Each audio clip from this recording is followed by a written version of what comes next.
Почитувани граѓани, лагите и неспособноста на СДСМ, ЗАЕФ и нивните градоначалници се гледаат на секој чекор.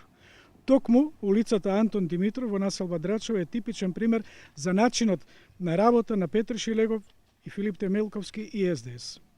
Имено улицата беше помпезно најавена со медиуми, пресови од страна на Шилегов и Темелковски, за да на крај дел од улицата остане со дупки и кал, а градежните машини се целосно повлечени во месец јуни 2019 година. Советникот во град Скопје од ВМРО ДПМН и Коалицијата за обнова на Македонија С. Коларич 3 пати поставува прашање зошто улицата не е завршена. Реагираат и жителите на овој дел на улицата. 3 пати одговорот е дека градежните активности се завршени и целосно улицата е завршена. Со ова се потврдува дека СДС ги лаже граѓаните, улицата не е завршена, отпочнуваат нешто пред медиуми и не ги завршуваат до крај работите. Нема слух за барање на граѓаните и потврдува дека градоначалниците не се излезени од своите кабинети и глуви се за реалните проблеми на терен.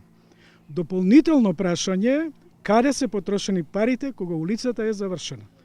Ова е потврда за криминалното дивење и ставање на проблемите под тепих. Граѓаните бараат веднаш градежната механизација да се врати на терен и улицата да се заврши. Почитувани, обновата доаѓа на 12 април. Граѓаните ќе ви пресудат за лажните и празни ветувања.